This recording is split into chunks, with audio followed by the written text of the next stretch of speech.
আওয়াজ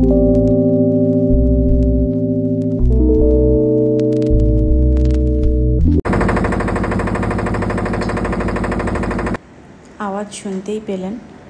হ্যাঁ, এটা হচ্ছে আমরা পরের দিন সকাল সকাল বেরিয়ে গেছিলাম, প্রায় 7টা, 6:30 7টা হবে। নিশান ঘাট থেকে আমরা নৌকা বিহার করার জন্য বেরিয়ে গেছিলাম। আমরা আগেরবার যখন বেনারস গেছিলাম তখন কিন্তু বিকালেই করেছিলাম নৌকা বিহারটা। এবার আমরা সকালবেলার দৃশ্যটাই দেখতে চেয়েছি। আর নিশান থেকে আমরা পুরো ঘাটগুলো ঘোরার পর আমরা বিশ্বনাথ বাবার যে মন্দির, সেই মন্দিরে ঘাটেই কিন্তু নেমেছি।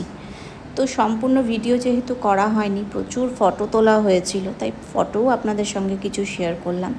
খুব সুন্দর একটা মনোরম পরিবেশও ছিল, আর সকালটা এত ভালো লাগছিল যে মনটাই ভালো হয়ে গেছিল। শিবরাত্রির পর কিন্তু অনেকটাই ভিড় কমে গেছিল, কিন্তু আবার যেহেতু দোলের আগে ভিড়টা হওয়া শুরু হয়েছিল, তো যেটুকু বুঝলাম ওই সময়টা কিন্তু খুব ভালো, শিবরাত্রির পরপর থেকে দোলের আগ অবধি। তো সেই দিনটা মানে নৌকা বিহার করার পর আমরা সন্ধেবেলায় চলে গেছিলাম কালভৈরব মন্দিরে। বলা হয় নাকি বিশ্বনাথ মন্দিরে পুজো দেওয়ার সাথে কালভৈরব মন্দির আর অন্নপূর্ণা মন্দির অবশ্যই দর্শন করা উচিত।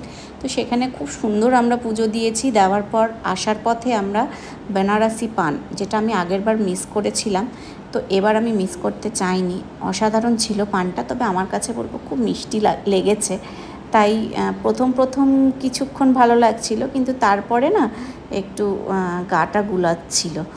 তো সবাই বলে বেনারসি পান ওখানে প্রসিদ্ধ, তো অবশ্যই ট্রাই করতে পারেন যারা খুব ভালোবাসেন মিষ্টি খেতে। তো নানা রকম মশলা দিয়ে তৈরি হয়, আর বেশ বড় সড়ো পানটা, তো সবার জন্যই নেওয়া হয়েছিল। খালি আমার মা তো একদম জর্দা খয়ের ছাড়া পান খায়। তো দেখতে কিন্তু খুব ভালো লাগছিল বেনারসি পান।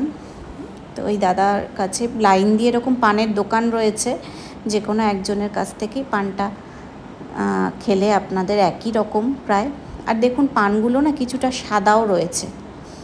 তো সকলে মিলে পান খেয়েছিলাম, আর পান খাওয়ার পর চলে গিয়েছিলাম ওখান থেকেই মৃত্যুঞ্জয় মন্দির, অবশ্যই দর্শন করবেন।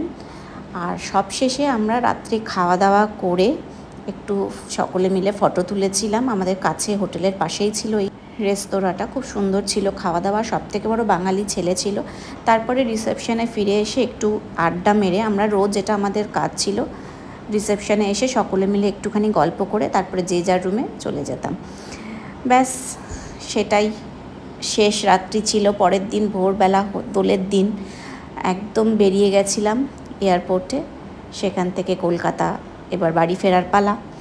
মনটা খুব খারাপ ছিল, খুব ভালো গেছিলো সকলে মিলে, সারা দিন ভীষণ ভালো গেছে, আনন্দ ফুর্তি হই মানে কয়েকটা দিন যে কিভাবে চলে গেল। অবশ্যই মানে পরিবারের সকলে মিলে ঘুরে আসুন। খুব ভালো, জানি অনেকেই যান, মাঝে মধ্যেই যান, তবে বাবা বিশ্বনাথ যে আমাকে বারবার ডেকেছে এটাতেই আমি ধন্য। আর আমি যে সকলকে নিয়ে যেতে পেরেছি, মা বাবা শ্বশুর শাশুড়ি মা সকলকে নিয়ে আমি দর্শন করাতে পেরেছি।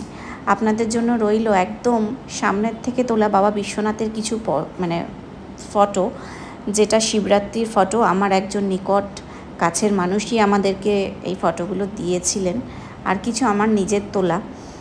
তো ফটোগুলো আপনাদের সঙ্গে শেয়ার করলাম। তো আজকের ভিডিওটা কেমন লাগলো অবশ্যই জানাবেন। হর হর মহাদেব। হ্যাঁ, অবশ্যই ঘুরে আসুন কাশী বিশ্বনাথ। আর ভিডিওগুলো যদি ভালো লেগে থাকে লাইক কমেন্ট শেয়ার আর সাবস্ক্রাইব করে দেবেন। বোনটির পাশে থাকবেন অবশ্যই। আবার দেখা হবে নতুন কোনো ভিডিওর সাথে। ধন্যবাদ।